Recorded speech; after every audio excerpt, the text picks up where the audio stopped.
Avez-vous déjà senti les mots de quelqu'un transpercer votre quiétude, ou ses gestes négligents ébranler les fondations de votre maîtrise de soi? C'était peut-être une insulte facile, une remarque irréfléchie, ou une offense insignifiante qui n'aurait pas dû vous atteindre, mais qui l'a faite. Et voici la vérité inconfortable que les stoïciens vous forceraient à regarder en face. La véritable blessure ne vient pas d'eux. Elle vient de vous. Vous avez confié les clés de votre monde intérieur et laissé quelqu'un d'autre y semer le chaos. La plupart d'entre nous vivons comme si nos émotions étaient à la merci de notre entourage.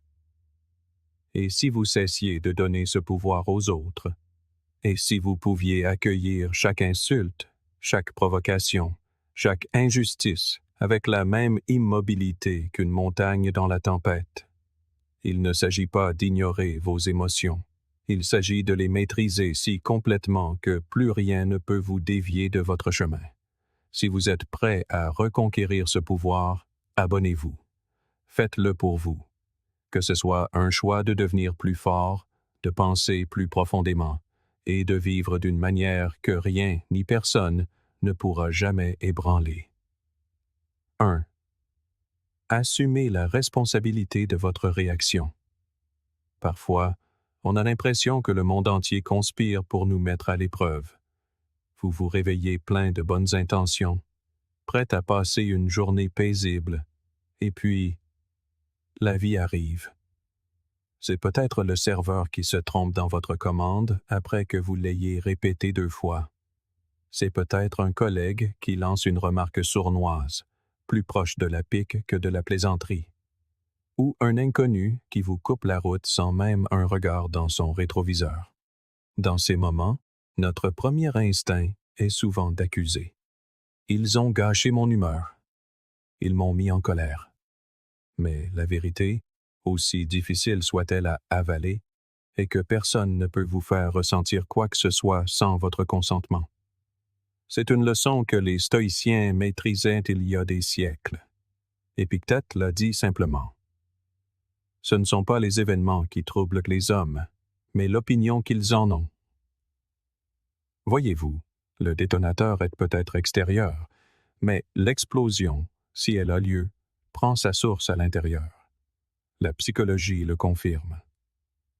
La thérapie cognitivo-comportementale moderne nous enseigne que nos émotions sont moins façonnées par les événements eux-mêmes que par notre interprétation de ces événements. 2 personnes peuvent vivre la même situation, par exemple, être ignorées par une connaissance, et avoir des réactions émotionnelles radicalement différentes.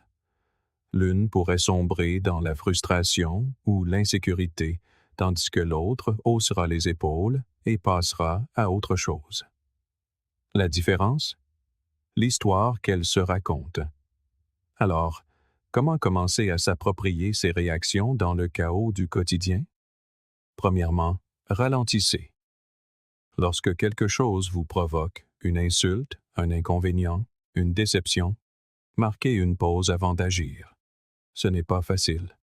Votre corps voudra souvent bouger plus vite que votre esprit, vos émotions s'emballant tel un cheval sauvage. Mais même quelques secondes de respiration consciente peuvent interrompre cette réaction en chaîne. Pensez-y comme si vous posiez la main sur les rênes, tirant doucement avant que le cheval ne s'emballe. Durant ces quelques secondes, nommez l'émotion. Dites-vous « Je ressens de la colère » ou « Je me sens méprisé ». Ce simple acte sort l'émotion de l'ombre pour la mettre en lumière, où vous pouvez travailler avec elle au lieu d'être gouverné par elle. Deuxièmement, remettez en question le récit. Si un collègue critique votre travail, votre première pensée pourrait être « Il ne me respecte pas ». Mais est-ce vraiment la seule explication? Se pourrait-il qu'il soit stressé ou qu'il ait simplement une perspective différente? En posant des questions, au lieu de présupposer le pire, vous vous donnez l'espace pour répondre avec plus de sagesse. Aristote a dit un jour « N'importe qui peut se mettre en colère, c'est facile, mais se mettre en colère contre la bonne personne, au bon degré, au bon moment, pour la bonne raison et de la bonne manière, cela n'est pas à la portée de tous et n'est pas facile. Assumer votre réaction signifie ne laisser personne ni rien vous entraîner dans un état émotionnel que vous n'avez pas consciemment choisi.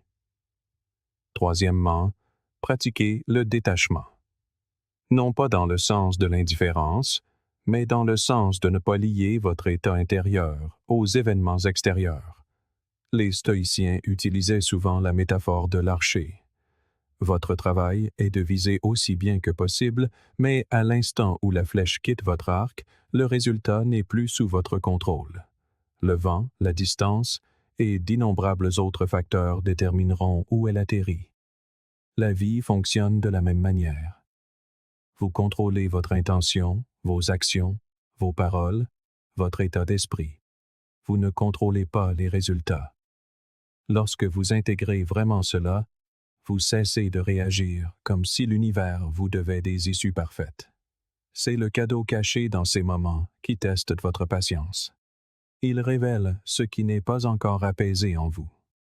Si vous réagissez de manière excessive à de petites offenses, demandez-vous: pourquoi cela me touche-t-il autant? Quelle blessure est-ce que cela réveille? Ces moments sont des miroirs, vous montrant là où vous avez encore du travail à faire. Assumer votre réaction a aussi un avantage pratique. Vous devenez imprévisible, de la meilleure des manières. Ceux qui cherchent à vous provoquer perdent leur pouvoir lorsque vous cessez de leur offrir la satisfaction d'une explosion émotionnelle prévisible. S'approprier sa réaction, ce n'est pas refouler ses émotions. Le refoulement n'est qu'une pression mise en bouteille, prête à exploser. C'est s'autoriser à ressentir, mais choisir comment, quand et si on exprime ce que l'on ressent. C'est passer du pilotage automatique émotionnel au siège du conducteur. Et de là, vous pouvez diriger votre vie vers des destinations qui correspondent à vos valeurs, plutôt que d'être secoué par des sentiments passagers. Enfin, assumer l'entière responsabilité de vos réactions améliore vos relations. On fait confiance à ceux qui gardent leur sang-froid sous pression. Vous devenez un point d'ancrage pour votre entourage. En fin de compte, il s'agit de reconquérir votre liberté. Lorsque vous tracez une ligne et dites « c'est moi qui décide de ce que je ressens, personne d'autre », vous reprenez ce pouvoir. Vous cessez d'être une victime des circonstances pour devenir l'auteur de votre propre histoire émotionnelle. 2. Marquez une pause avant de répondre. Il y a un instant, dans chaque échange houleux, où le monde semble s'accélérer. Les mots fusent, les émotions montent en flèche, et votre corps réagit avant même que votre esprit ne comprenne. C'est peut-être un ton sec de la part d'un collègue, une remarque sarcastique d'un ami. Instantanément, vous le sentez.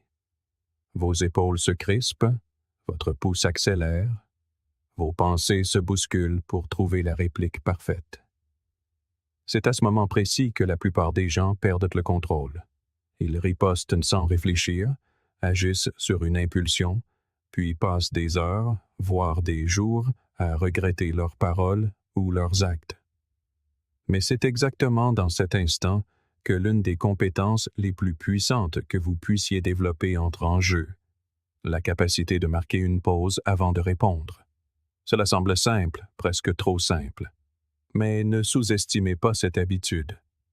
Elle peut transformer votre manière de gérer les conflits, protéger vos relations et vous conférer une forme d'autorité tranquille que très peu de gens maîtrisent.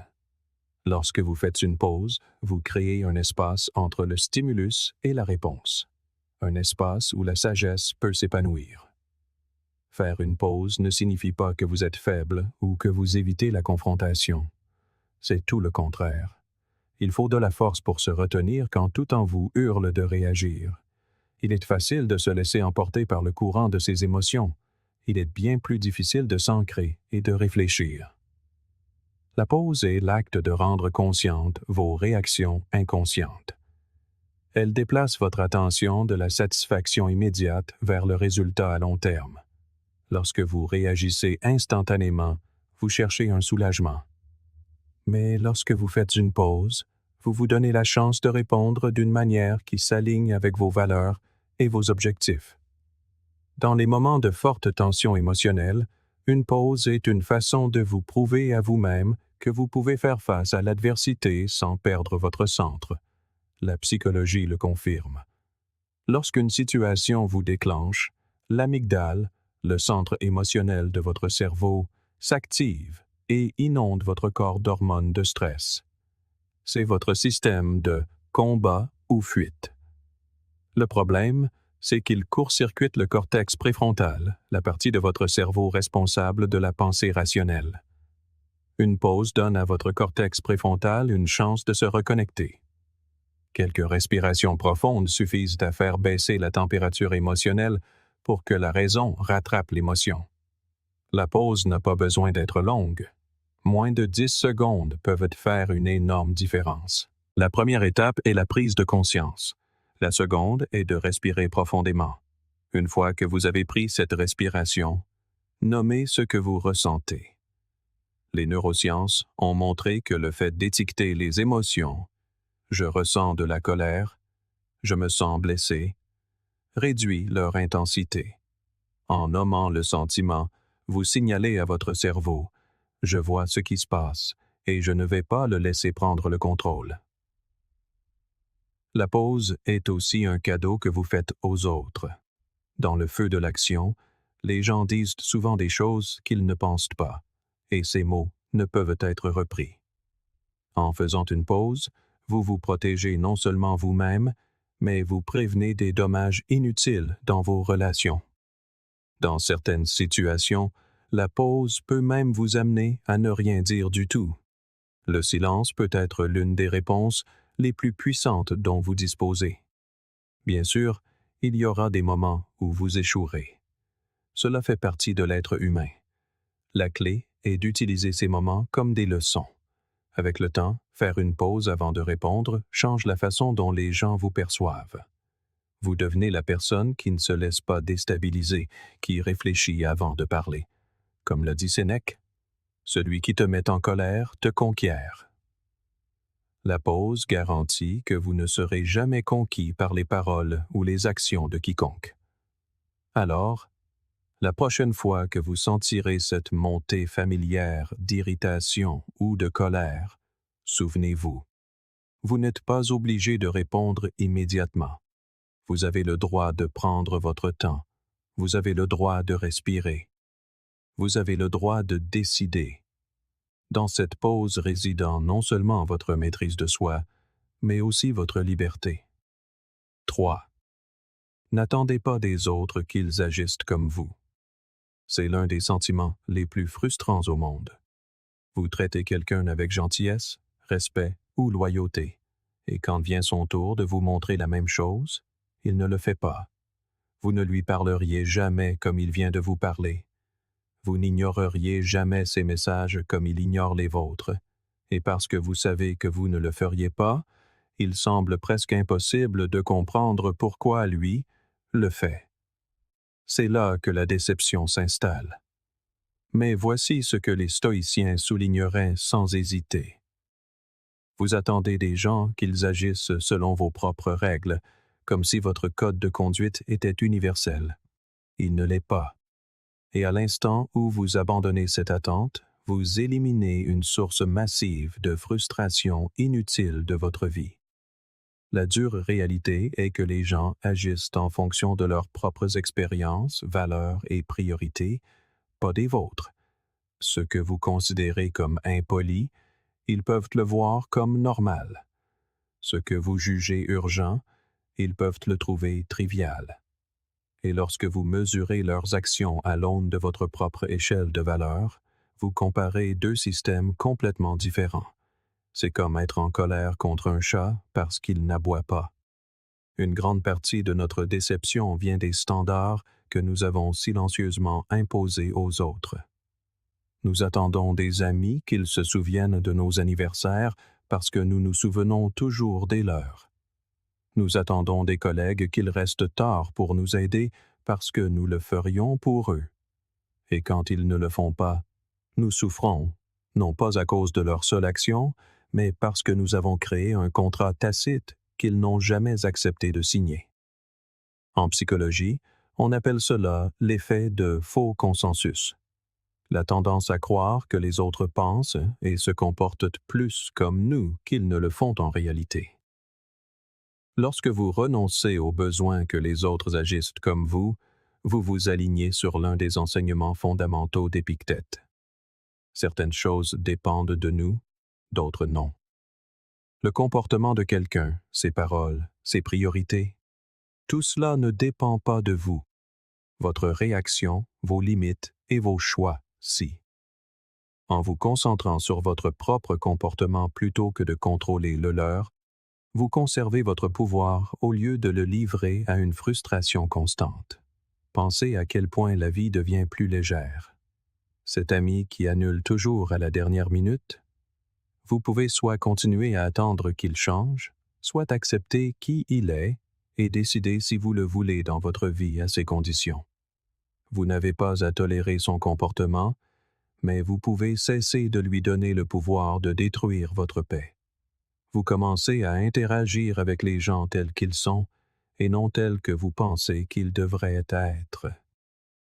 Lorsque vous vous connaissez vous-même, vos valeurs, vos principes, vos limites, vous n'avez pas besoin que les autres vous les renvoient en miroir pour vous sentir validé.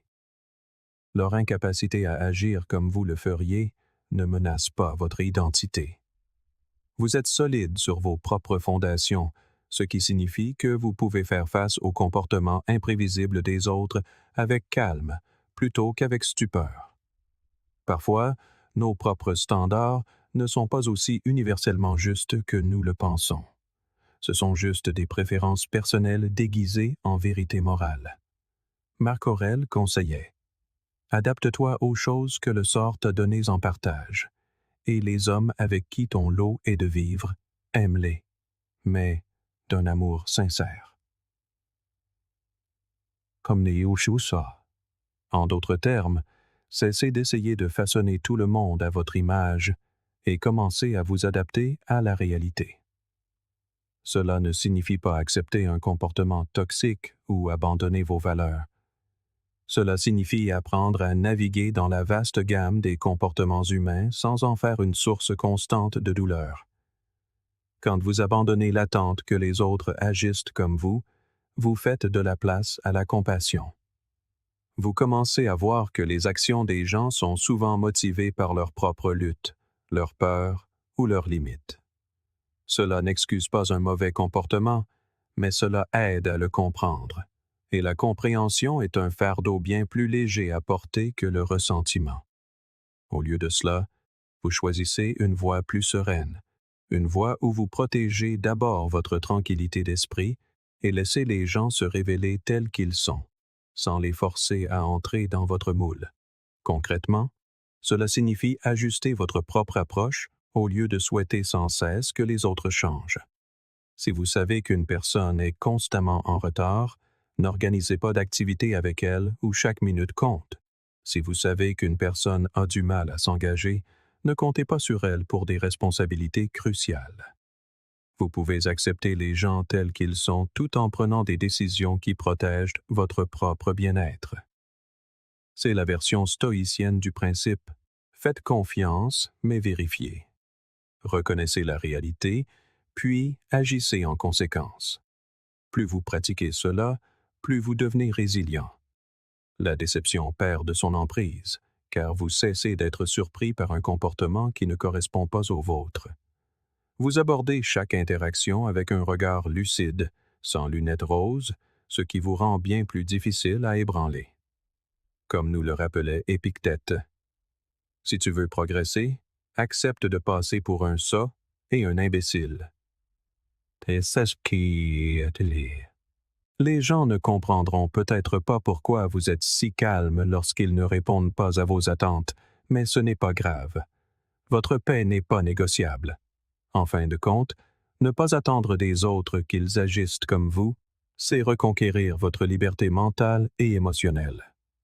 Vous n'êtes plus enchaîné à la tâche épuisante d'essayer de contrôler l'incontrôlable. Vous ne jugez plus constamment le monde parce qu'il ne correspond pas à votre scénario. Au lieu de cela, vous devenez le genre de personne capable de s'adapter à n'importe quel lieu, n'importe quelle situation, n'importe quelle personnalité, sans vous perdre en chemin. Ce n'est pas seulement une compétence stoïcienne, c'est une compétence de vie. Et une fois que vous la maîtriserez, vous vous demanderez comment vous avez pu vivre autrement. 4. Abandonnez le besoin d'avoir raison. Il y a une certaine ivresse qui nous saisit lorsque nous pensons avoir raison. C'est cette étincelle discrète mais indéniable de satisfaction de savoir que l'on a les faits, la logique et la supériorité morale de son côté. Et lorsque quelqu'un vous contredit, cette étincelle se transforme souvent en flamme. Vous voulez le prouver, leur montrer, leur faire voir les choses à votre manière. Mais voici le problème. Plus vous vous accrochez à ce besoin d'avoir raison, plus il vous épuise. Vous brûlez de l'énergie dans des disputes sans réelle importance. Vous créez des tensions là où il pourrait y avoir du lien. Et parfois, même lorsque vous gagnez, vous repartez avec un sentiment de vide plus que de victoire. Les stoïciens y voyaient ce que c'est réellement. Non pas un signe de force, mais une forme subtile de faiblesse. Marc Aurèle a écrit « Vous avez toujours la possibilité de ne pas avoir d'opinion. Il ne s'agit pas d'apathie. Il s'agit de choisir où investir votre énergie et de savoir quand le silence ou l'acquiescement est plus précieux que de prouver un point. Nous vivons dans un monde qui récompense la victoire dans les débats, surtout à l'ère des réseaux sociaux, où chaque désaccord peut devenir un spectacle. Mais gagner aux yeux des autres n'est pas la même chose que de gagner dans la vie. Une grande partie de la souffrance issue des disputes est imaginaire. C'est la croyance que si vous ne défendez pas votre point de vue, vous serez perçu comme faible ou comme ayant tort. En réalité, la plupart des désaccords ne portent pas sur la vérité. Ils portent sur l'ego. Et l'ego, s'il n'est pas maîtrisé, échangera votre paix contre la satisfaction creuse d'avoir raison. La prochaine fois que vous sentirez cette tension monter et les mots « ce n'est pas vrai » se former sur vos lèvres, faites une pause et demandez-vous « Pourquoi cela me dérange-t-il autant ?» Est-ce parce que l'autre personne propage de fausses informations dangereuses ou est-ce parce que son désaccord ressemble à une remise en question de votre identité? Si c'est le second cas, vous ne vous battez plus pour la vérité. Vous vous battez pour le confort de votre ego, et le coût de ce combat est souvent bien plus élevé que le point que vous essayez de prouver. Les stoïciens croyaient que le contrôle de son propre esprit était la forme la plus élevée de pouvoir. Si quelqu'un dit quelque chose avec lequel vous n'êtes pas d'accord, c'est dans votre réaction que se déroule la véritable bataille. Vous pouvez intervenir et essayer de le corriger, ce qui conduit souvent à la défensive et à l'escalade, ou vous pouvez choisir d'écouter, même si vous n'êtes toujours pas d'accord, et protéger votre calme intérieur. Cela ne signifie pas laisser les idées néfastes se propager sans contrôle. Cela signifie apprendre à faire la différence entre les batailles qui valent la peine d'être menées et celles qui ne sont que du bruit. C'est là qu'intervient l'humilité, et l'humilité est profondément liée à la sagesse. Renoncer au besoin d'avoir raison ne signifie pas renoncer à votre intelligence ou à vos croyances.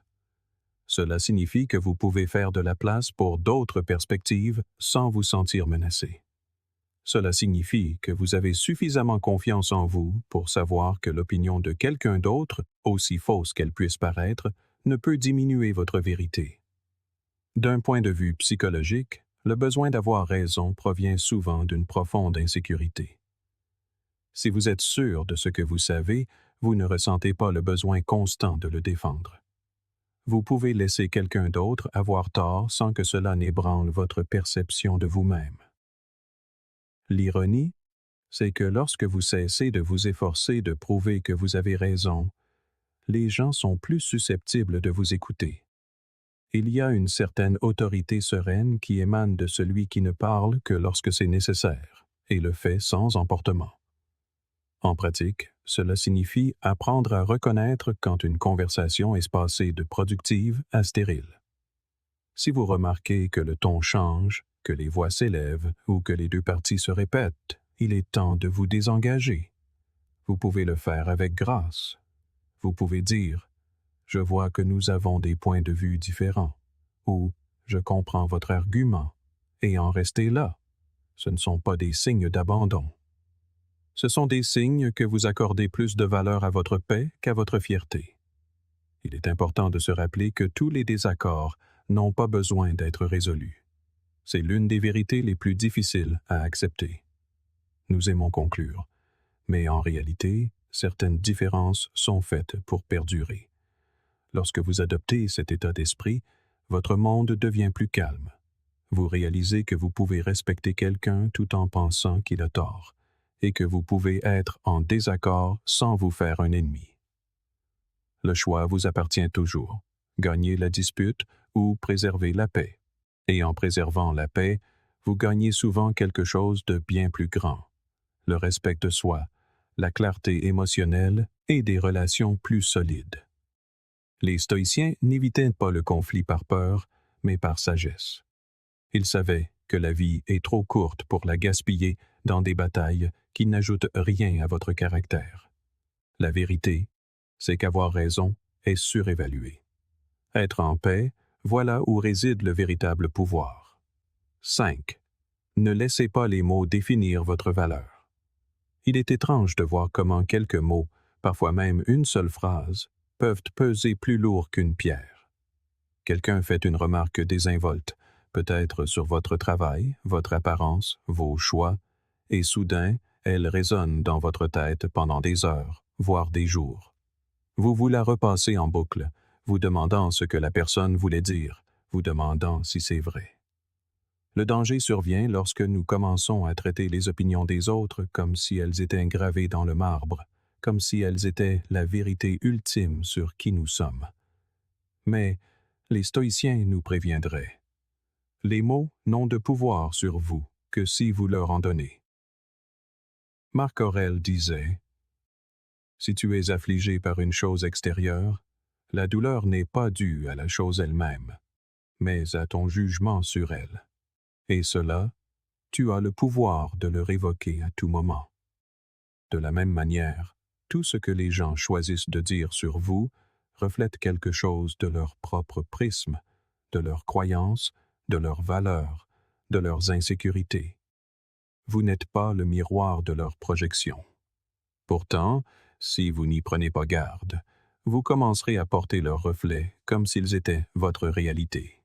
Les stoïciens étaient des maîtres du détachement, non pas parce qu'ils ne se souciaient de rien, mais parce qu'ils refusaient de laisser leur état intérieur être contrôlé par des forces extérieures à leur volonté. Épictète enseignait « Si quelqu'un te rapporte qu'une certaine personne dit du mal de toi, ne te justifie pas de ce qui est dit, mais réponds « Il ignorait mes autres défauts, sinon il n'aurait pas mentionné que ceux-là. » C'est une leçon d'humilité et d'humour, nous rappelant que nous avons tous des défauts, mais que l'opinion d'une seule personne ne peut résumer la totalité de ce que nous sommes. D'un point de vue psychologique, il s'agit de séparer votre identité du feedback. Le feedback peut être utile lorsqu'il est constructif, mais lorsqu'il est inutile, malveillant ou non éclairé, il devient du bruit. Si votre sentiment de valeur monte et descend avec chaque compliment ou chaque critique, vous passerez votre vie sur des montagnes russes émotionnelles que vous ne pouvez pas contrôler. Les stoïciens recherchaient un terrain plus stable, un sentiment de soi qui reste le même que les gens applaudissent ou hundent. Il ne s'agit pas d'ignorer toutes les opinions. Les stoïciens ne se fermaient pas au feedback. Ils écoutaient, mais ils filtraient. La clé est de décider qui a une voix dans la perception que vous avez de vous-même. Considérez votre esprit comme une maison. Vous ne laisseriez pas la porte d'entrée grande ouverte pour que n'importe qui entre et réarrange vos meubles. De la même manière, vous ne devriez pas laisser votre identité ouverte à quiconque pour qu'il la redéfinisse avec un commentaire négligent. La pause entre le moment où vous entendez l'opinion de quelqu'un et celui où vous décidez de l'accepter ou non, c'est là que réside votre pouvoir. Même la psychologie moderne reconnaît que notre estime de soi doit être intrinsèque et non extrinsèque. La validation externe fait du bien, mais elle est éphémère. La validation interne, celle qui vient de la connaissance de vos valeurs, de vos intentions et de vos efforts, est inébranlable. Il est utile de pratiquer l'art de recadrer la critique. Au lieu de la prendre immédiatement comme une attaque, demandez-vous: y a-t-il quelque chose que je peux en apprendre? Si oui, utilisez-la pour grandir. Sinon, rejetez-la sans amertume. Cela vous permet de garder le contrôle. Vous devenez un filtre, pas une éponge. Avec le temps, vous remarquerez un changement. Les voix autour de vous existeront toujours. Les louanges et les critiques viendront toujours, mais ni les unes ni les autres ne dicteront votre valeur. Les compliments ne vous gonfleront pas d'orgueil, et les insultes ne vous abattront pas. Vous marcherez sur un sol stable, n'étant plus influencé par chaque opinion passagère. C'est le cœur de la force stoïcienne. Rester constant dans son estime de soi, que la foule applaudisse ou conspue, et se rappeler que votre vie est à vous de la définir. La prochaine fois que le commentaire de quelqu'un commencera à résonner dans votre esprit, arrêtez-vous et demandez-vous: est-ce que cela me définit ou est-ce que cela les définit eux? Cette simple question peut vous épargner des heures de doute inutiles, car au final, les mots qui comptent le plus ne sont pas ceux que l'on dit de vous. Ce sont ceux que vous vous dites à vous-même. 6. Protégez votre énergie avec des limites. Il arrive un moment dans la vie où l'on réalise qu'on ne peut pas dire oui à tout sans se dire lentement non à soi-même. Peut-être l'avez-vous déjà ressenti, cet épuisement silencieux qui s'installe lorsque vous vous êtes surmené, lorsque vous avez donné tant de votre temps et de votre attention aux autres qu'il ne reste plus rien pour vous. Un jour, vous vous réveillez et vous vous rendez compte que vous fonctionnez à vide depuis si longtemps que vous avez oublié ce que c'est que d'être reposé, concentré et en paix. C'est là que les limites entrent en jeu, non pas comme des murs pour tenir les gens à l'écart, mais comme des portes que vous choisissez d'ouvrir ou de fermer. Les stoïciens l'avaient compris bien avant que la psychologie moderne ne mette un nom dessus. Marc Aurèle a écrit: « L'âme se teint de la couleur de ses pensées. » Si vous remplissez constamment votre esprit des problèmes, des exigences et du bruit des autres, votre monde intérieur prend leur couleur, chaotique, dispersé, accablé. Les limites sont le moyen de protéger cet espace intérieur. Il ne s'agit pas d'égoïsme, il s'agit d'intendance, de préserver votre temps et votre énergie pour pouvoir les utiliser à bon escient. Pensez à votre énergie comme à un compte en banque. Chaque interaction, chaque service, chaque projet est un retrait. Sans dépôt, repos, solitude, activité significative, vous vous retrouvez à découvert émotionnellement. Sénèque nous a avertis. Les gens sont économes pour garder leurs biens personnels, mais dès qu'il s'agit de gaspiller du temps, ils sont les plus dépensiers de la seule chose pour laquelle il est juste d'être avare. Votre temps est la monnaie de votre vie. Les limites ne consistent pas seulement à dire non aux autres. Elles consistent aussi à vous dire oui à vous-même. Lorsque vous refusez un engagement qui vous épuise, vous faites de la place pour quelque chose qui vous nourrit. Communiquer ces limites est souvent la partie la plus difficile, non pas parce que nous ne savons pas ce qu'elles sont, mais parce que nous craignons la réaction des autres. Nous craignons d'être perçus comme difficiles, égoïstes ou indifférents. Mais voici la vérité. Les personnes qui profitent de votre manque de limites sont celles qui risquent le plus d'être contrariées lorsque vous en fixez. Ce n'est pas le signe que vous faites quelque chose de mal. c'est le signe que la limite est nécessaire. Les stoïciens nous rappelleraient que les opinions des autres sont hors de notre contrôle. Les limites pratiques peuvent prendre de nombreuses formes. Cela peut consister à désactiver les notifications professionnelles passées une certaine heure, ou à dédier des jours précis à la vie sociale pour en préserver d'autres pour la solitude, ou encore à limiter la fréquence de vos interactions avec une personne qui vous draine émotionnellement. Ces limites ne sont pas des barrières à la connexion. Elles sont les conditions qui rendent possible une connexion saine. Une relation sans limite est semblable à un jardin sans clôture. Tout finit par être piétiné et rien ne dispose de l'espace nécessaire pour s'épanouir.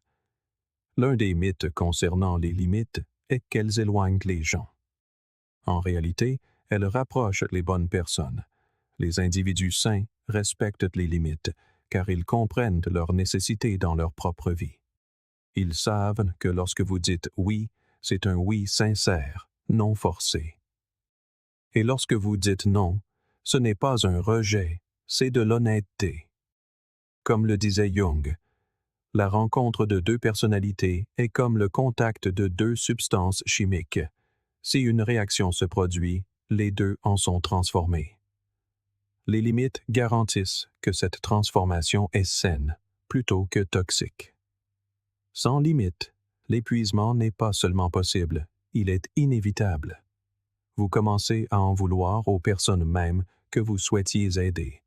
Vous perdez patience, vous perdez votre concentration et vous perdez le contact avec vous-même. Les stoïciens chérissaient de la tranquillité et ils comprenaient qu'on ne la trouve pas par hasard. On la protège. Sénèque a écrit « Qui est partout n'est nulle part. Si vous essayez d'être tout pour tout le monde, vous finissez par n'être rien pour vous-même. » Protéger votre énergie, c'est aussi apprendre à accepter l'inconfort de ne pas plaire à tout le monde. C'est accepter que certaines personnes vous comprendront mal et que ce n'est pas grave. Plus vous vous exercerez à poser et à maintenir des limites, plus vous remarquerez un changement, non seulement dans votre emploi du temps, mais aussi dans votre état d'esprit. Vous commencerez à considérer votre temps et votre attention comme sacrés. Vous cesserez de vous justifier sans cesse. Vous vous sentirez plus léger, plus en contrôle, plus concentré. Vous réaliserez que les limites ne servent pas à construire des murs, mais à bâtir une vie que vous pouvez réellement apprécier. Et voici quelque chose que les stoïciens savaient bien. Lorsque vous protégez votre énergie, vous pouvez donner davantage aux personnes et aux causes qui comptent. Vous pouvez être pleinement présent, sans ressentiment ni épuisement, parce que vous avez d'abord pris soin de vous. C'est la même sagesse que l'on entend dans les avions. Mettez votre propre masque à oxygène avant d'aider les autres. Protéger votre énergie avec des limites est un acte de respect de soi. C'est une déclaration que votre vie a de la valeur, que votre temps est limité et que votre attention est précieuse. Et lorsque vous vivez ainsi, vous cessez de vous éparpiller et commencez à vivre avec intention. Vous cessez de réagir à chaque sollicitation et commencez à décider qui et quoi vous invitez dans votre vie. Car en fin de compte, votre énergie est votre force vitale. Si vous la donnez sans compter, il ne vous restera rien pour ce qui importe vraiment. Mais si vous la gardez avec sagesse et courage, vous aurez la force de vivre pleinement, d'aimer profondément et d'affronter la vie avec cette calme résilience que les stoïciens admiraient. Les limites ne sont pas seulement une compétence, elles sont un mode de vie. Et plus tôt vous les adopterez, plus tôt vous trouverez la paix et la clarté que vous recherchez. Septièmement, détachez-vous de l'opinion des autres. Il existe une forme de liberté que la plupart des gens n'expérimentent jamais, celle de vivre sans constamment regarder par-dessus son épaule pour voir ce que les autres pensent. Dès notre plus jeune âge, on nous apprend à nous mesurer à travers le regard d'autrui. Les notes, les j'aime, les compliments, l'approbation. À cause de ce conditionnement, beaucoup passent leur vie entière à courir après la validation, ajustant sans cesse qui ils sont pour correspondre à ce que quelqu'un d'autre pourrait approuver. C'est épuisant et pire, c'est dangereux. Lorsque votre sentiment de valeur dépend des opinions changeantes des autres, vous cédez le contrôle de votre propre bonheur. Les stoïciens l'avaient compris il y a des siècles. Quand vous vivez pour l'approbation, vous ne vivez pas vraiment pour vous-même. Vous vivez comme un reflet de ce que vous pensez que les autres veulent voir. Et le problème est évident. Les gens veulent des choses différentes. Une personne vous loue pour votre audace, une autre vous critique pour votre arrogance. L'une admire votre indépendance, l'autre la qualifie d'égoïsme. Si vous essayez de plaire à tout le monde, vous vous contorsionnerez jusqu'à ne plus ressembler à qui vous êtes vraiment. La psychologie le confirme. Les humains ont un besoin profond d'appartenance sociale, ce qui nous a bien servi par le passé, lorsque faire partie d'un groupe signifiait survivre. Mais dans le monde moderne, cet instinct peut devenir un piège. Les réseaux sociaux l'amplifient. Soudain, votre valeur semble se mesurer en cœur, en partage et en vue. Vous vous concentrez davantage sur le paraître que sur l'être, plus investi dans l'apparence du succès que dans sa réalité. Un changement mental important se produit lorsque vous commencez à filtrer les opinions. Vous cessez de les prendre pour des vérités et commencez à les voir comme des données. Une opinion n'est que le reflet des croyances personnelles de quelqu'un, façonnées par ses propres expériences, ses insécurités et sa vision du monde. Cela signifie que ce n'est pas un verdict objectif sur vous, mais une déclaration à leur propre sujet. Si quelqu'un vous traite d'imprudent pour avoir lancé une entreprise, c'est peut-être parce qu'il a une aversion pour le risque. S'il vous trouve trop silencieux à une fête, c'est peut-être qu'il est mal à l'aise avec le silence. Leur réaction en dit bien plus sur leur propre zone de confort que sur votre valeur réelle. Il n'existe pas de moule universel pour vivre sa vie. Alors pourquoi se contorsionner pour en épouser un? Le détachement signifie accepter que vous serez mal compris et que c'est non seulement inévitable mais sain. Les gens se forgeront des opinions, que vous essayez de les influencer ou non. Ils jugeront sur la base d'informations incomplètes, de malentendus ou même de pures projections. Vous pouvez passer votre vie à essayer de corriger chaque fausse impression, ou vous pouvez vivre de telle manière que votre propre conscience soit tranquille, et laisser aller le reste. Se détacher des opinions libère également votre énergie mentale et émotionnelle. Lorsque vous ne rejouez plus anxieusement des conversations, en vous demandant si vous avez fait bonne impression ou en obsédant sur le commentaire vague de quelqu'un, vous récupérez cette énergie pour des choses qui comptent vraiment. Votre travail, vos relations, votre croissance. Une étape pratique vers le détachement est de définir vos propres mesures du succès. Si votre étalon de mesure change chaque fois que quelqu'un parle, vous ne vous sentirez jamais stable. Mais si vous savez ce qui compte pour vous, que ce soit l'intégrité, la créativité, la gentillesse ou la maîtrise, vous pouvez vous mesurer à cela plutôt qu'à la perception publique. C'est ce que les stoïciens entendaient par vivre en accord avec la vertu. Votre sentiment de valeur vient du respect de vos propres principes, non des applaudissements ou des critiques. Jung a dit un jour, « Qui regarde à l'extérieur, rêve. Qui regarde à l'intérieur, s'éveille. » Se détacher de l'opinion extérieure, c'est s'éveiller, se tourner vers l'intérieur pour se demander « Suis-je fier de la façon dont je vis? » C'est une question bien plus importante que « M'approuve-t-il? » Car même s'ils vous approuvent, leur approbation est fugace.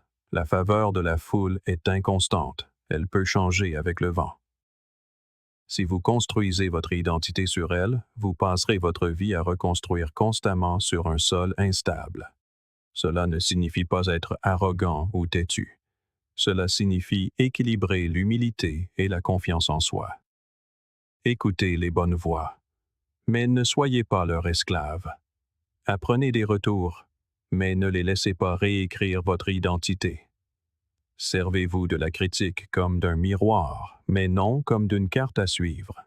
Le détachement renforce également votre résilience. Lorsque votre humeur n'est pas à la merci des louanges ou des blâmes extérieurs, vous devenez plus difficile à ébranler. Vous cessez de courir après la validation, ce qui vous rend moins vulnérable à la manipulation. Les gens ne peuvent plus vous contrôler avec la promesse de l'approbation ou la menace de la désapprobation. Vous devenez, au sens stoïcien, véritablement libre. En fin de compte, se détacher de l'opinion des autres, c'est reprendre l'autorité sur votre propre vie. Vous décidez de ce qui compte. Vous décidez de qui vous êtes et vous décidez quelle voie vous autorisez dans ce cercle d'influence intime. Le reste, laissez-le passer comme le vent par une fenêtre ouverte. Senti un instant, puis disparu. Car à la fin, vivre pour l'approbation de quelqu'un d'autre est une forme d'auto-abandon. Vivre selon ses propres principes est la forme la plus profonde de respect de soi. Huitièmement, répondez par le silence plutôt que par la colère. Il y a une puissance singulière dans le fait de ne rien dire. Ce n'est pas la même chose que d'être passif, ni que d'éviter le conflit. C'est un choix délibéré, un acte de force tranquille qui dit « Je ne te donnerai pas le contrôle de mes émotions ». La plupart des gens sous-estiment le silence, le confondant avec la faiblesse. Ils pensent que si vous ne répliquez pas, vous avez perdu. Mais la vérité est que le silence, utilisé avec intention, peut être l'un des moyens les plus efficaces de neutraliser la négativité, de protéger votre paix et de garder le contrôle de votre esprit. Les stoïciens le comprenaient profondément. Marc Aurèle a écrit « Tu as le pouvoir sur ton esprit, pas sur les événements extérieurs. Réalise cela, et tu trouveras la force. » Parfois, la manière d'exercer ce pouvoir est de refuser de le céder dans un échange houleux et stérile. Pensez à la dernière fois que quelqu'un a dit quelque chose pour vous provoquer. C'était peut-être une remarque sarcastique, une pique passive-agressive ou une insulte directe. Votre impulsion naturelle a peut-être été de riposter instantanément, de vous défendre, de leur prouver qu'ils avaient tort, de répondre sur le même ton. C'est la réaction à laquelle la plupart des gens s'attendent. En fait, c'est souvent la réaction qu'ils désirent, car elle valide leur effort pour vous entraîner dans leur tempête émotionnelle. Mais que se passe-t-il lorsque vous ne jouez pas le jeu? Que se passe-t-il lorsque vous les regardez simplement, marquez une pause et ne dites rien? C'est là que la dynamique change. En restant silencieux, vous privez leur négativité de l'oxygène dont elle a besoin pour continuer à brûler. Épictète nous a prévenus. Toute personne capable de te mettre en colère devient ton maître. Et lorsque vous réagissez avec une colère immédiate, vous cédez à cette personne une partie de votre liberté. Vous lui donnez la preuve que ses mots ou ses actions peuvent dicter votre état émotionnel. Mais lorsque vous choisissez le silence, vous reprenez ce pouvoir. C'est une façon de dire, sans mots, « Tu ne me contrôles pas ». Il ne s'agit pas de refouler ses sentiments ou de prétendre ne pas être affecté. Il s'agit de créer un espace entre ce qu'ils ont fait et la manière dont vous choisissez de répondre. Dans cet espace se trouve la clarté, et dans la clarté se trouve la force. Carl Jung a dit « Tout ce qui nous irrite chez les autres peut nous mener à une meilleure compréhension de nous-mêmes. » Votre envie de parler sous le coup de la colère est souvent moins liée à l'autre personne qu'à ce que ces mots déclenchent en vous. Le silence vous donne la chance de le remarquer. Il vous permet de demander « Pourquoi cela me dérange-t-il autant? Est-ce à cause d'eux ou de quelque chose de non résolu en moi? » Sans cette pause, vous risquez de parler depuis un état d'émotion brute plutôt que de raison, et une fois les mots sortis, on ne peut les reprendre. D'un point de vue psychologique, le silence peut être désarmant. Quand quelqu'un s'attend à une confrontation et qu'il obtient à la place un calme imperturbable, il perd pied. Il ne peut pas se nourrir de votre réaction, et sans cette réaction, son agressivité commence à perdre son élan. C'est comme tenter de frapper de la fumée. Il n'y a aucune prise, rien de solide sur quoi s'appuyer. Cela ne vous protège pas seulement sur le moment. Cela change aussi la dynamique à long terme dans vos relations. Les gens apprennent qu'il est inutile de vous provoquer, car vous ne leur donnerez pas le drame qu'ils recherchent. Bien sûr, le silence ne consiste pas à ignorer les problèmes pour toujours. Il y a des moments où il faut parler pour défendre ses limites, corriger une information erronée ou défendre ce qui est juste. Mais même là, le principe stoïcien s'applique. Vous parlez quand vous êtes calme, pas quand vous êtes consumé par la colère. L'une des idées fausses sur le silence est qu'il signifie que rien ne se passe. En réalité, le silence est actif. C'est la décision de retenir son énergie de quelque chose qui n'en est pas digne. C'est choisir de consacrer ses ressources mentales à la clarté plutôt qu'au chaos. Dans les relations, qu'elles soient personnelles ou professionnelles, ce genre de retenue gagne le respect avec le temps. Les gens finissent par comprendre que vous ne vous laissez pas entraîner dans tous les conflits, que vous ne mordez pas à l'hameçon. Et dans un monde où l'indignation est la norme, cela vous distingue. Carl Jung a également observé: connaître sa propre obscurité est la meilleure méthode pour faire face à l'obscurité des autres. Le silence vous donne le répit nécessaire pour affronter votre propre obscurité avant de la projeter sur les autres. Quand quelqu'un vous provoque, la tentation est toujours là de répondre à son hostilité, de lui jeter vos propres ombres à la figure. Mais si vous êtes conscient de ces ombres, vous pouvez choisir de ne pas les déchaîner. Vous pouvez choisir une autre voie, une qui vous maintient aligné avec vos valeurs au lieu d'être détourné par vos émotions. La beauté de répondre par le silence est que cela fonctionne dans presque tous les contextes. Au travail, cela vous empêche de dire sous le coup de la frustration quelque chose que vous regretterez. Dans les relations personnelles, cela signale que vous préférez la paix aux batailles inutiles. En public ou sur les réseaux sociaux, cela vous évite d'alimenter des cycles de négativité qui ne mènent nulle part. Le silence exerce aussi une forme d'influence subtile. Les gens se souviennent des moments où vous auriez pu vous emporter, mais ne l'avez pas fait.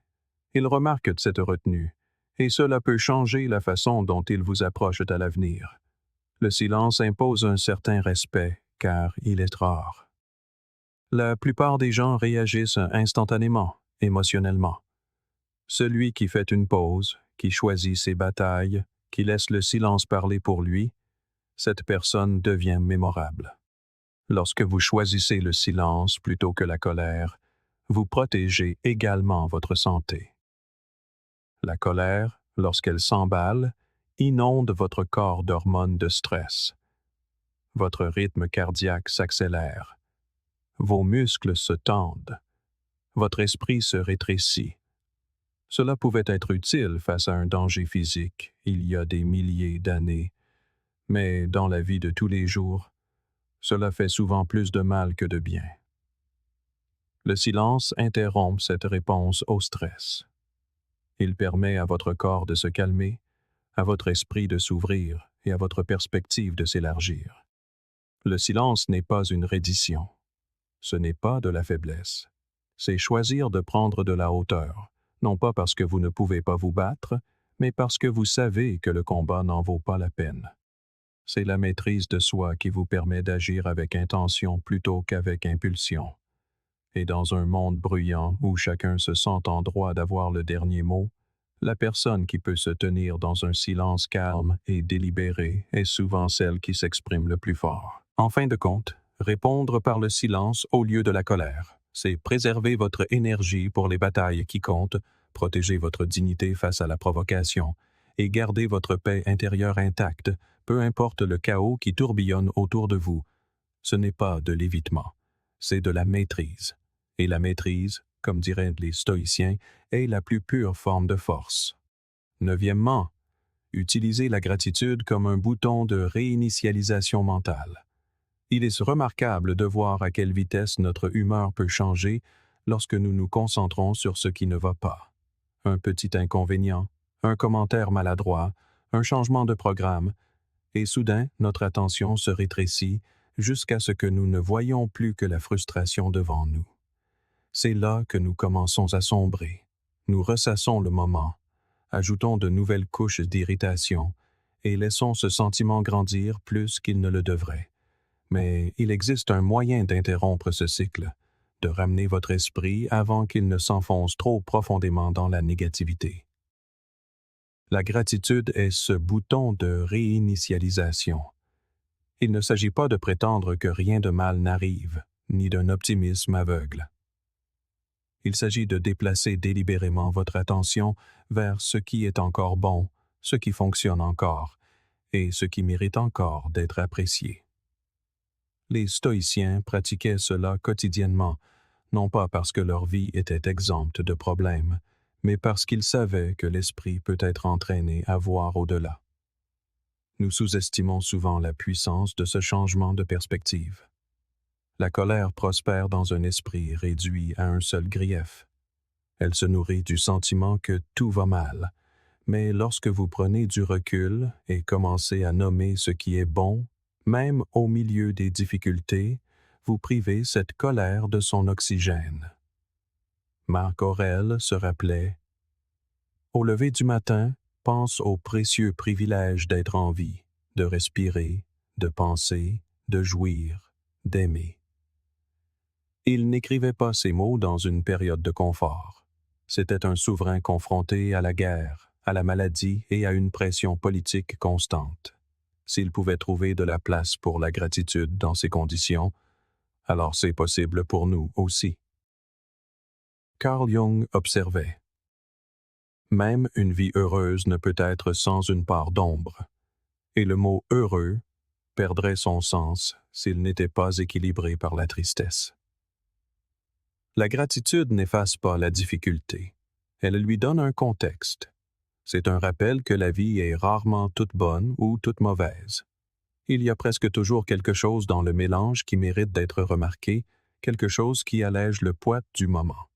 Lorsque vous pouvez tenir à la fois le défi et la bénédiction dans votre esprit, vos émotions cessent de paraître si absolues. L'une des façons les plus simples d'utiliser la gratitude comme un bouton de réinitialisation est de commencer petit. L'esprit résiste souvent à la gratitude dans les moments de frustration, car il semble faux d'être reconnaissant quand on est contrarié. C'est pourquoi il est efficace de commencer par des choses évidentes et concrètes. Vous êtes peut-être coincé dans les embouteillages, mais vous êtes reconnaissant d'avoir une voiture. Vous vous êtes peut-être disputé avec un ami, mais vous êtes reconnaissant d'avoir des relations qui comptent assez pour qu'on se batte pour elles. Il ne s'agit pas de nier le problème, mais de vous rappeler qu'il ne représente pas toute la situation. Épictète disait « L'homme sage est celui qui ne s'afflige pas des choses qu'il n'a pas, mais se réjouit de celles qu'il a. » Macéton était assez inconscient. La gratitude fonctionne aussi parce qu'elle vous ramène à l'instant présent. La colère vit souvent dans le passé, ressassant ce qui vient de se passer, ou dans le futur, imaginant ce que vous direz ou ferez ensuite. La gratitude est ancrée dans le maintenant. Elle demande « Qu'est-ce qui, ici et maintenant, mérite d'être apprécié? » Ce changement déplace votre attention du voyage mental dans le temps pour la ramener à la réalité. Et la réalité, le plus souvent, est plus équilibrée que vos pensées ne le laissent paraître. La psychologie le confirme. Des études sur la gratitude montrent que la pratiquer régulièrement recable le cerveau pour qu'il soit plus attentif aux expériences positives. Cela ne signifie pas que vous cesserez de remarquer les problèmes, mais qu'ils ne domineront plus autant votre espace mental. Avec le temps, vous commencerez à trouver la gratitude plus naturellement, même dans des situations où il semble y avoir peu de raisons d'être reconnaissant. La gratitude perturbe également la tendance à la comparaison. Une grande partie de la colère, en particulier la frustration latente, vient de la croyance que quelqu'un d'autre a une vie plus facile, meilleure ou plus riche que la vôtre. Dans cet état d'esprit, vous mesurez votre vie à l'aune des meilleurs moments des autres. La gratitude inverse la perspective, vous rappelant ce qui est unique à vous, ce qui a de la valeur dans votre vie, indépendamment de ce que les autres possèdent. Marc Aurèle se conseillait de se limiter au présent. La gratitude est l'un des moyens les plus efficaces pour y parvenir. Une pratique utile lorsque la colère commence à monter est la méthode des 3 et 3. Vous faites une pause, respirez et nommez 3 choses pour lesquelles vous êtes reconnaissant à cet instant précis, aussi petites soient-elles. Ensuite, nommez 3 personnes pour lesquelles vous êtes reconnaissant dans votre vie. Cela accomplit 2 choses. Cela force votre esprit à chercher du positif et cela met l'accent sur les relations, ce qui adoucit souvent le tranchant de la colère. Lorsque vous passez de « je suis furieux » à « j'ai la chance d'avoir ces personnes et ces choses », l'intensité change. La situation peut toujours être frustrante, mais elle ne vous possède plus. Les stoïciens utilisaient également la gratitude pour se préparer à l'adversité. Ils pratiquaient la préméditation des mots, imaginant les pires scénarios afin de pouvoir apprécier ce qu'ils avaient actuellement. Une autre raison pour laquelle la gratitude est une réinitialisation si puissante est qu'elle interrompt l'ego. La colère naît souvent lorsque notre ego se sent meurtri, lorsque quelqu'un nous manque de respect, nous ignore ou nous défie. La gratitude nous rend humbles, non pas d'une manière qui nous diminue, mais d'une manière qui nous ancre.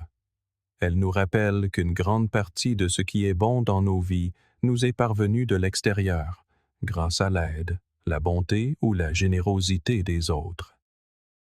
Cette humilité rend plus difficile l'enracinement de la colère, car vous ne défendez plus uniquement votre propre intérêt.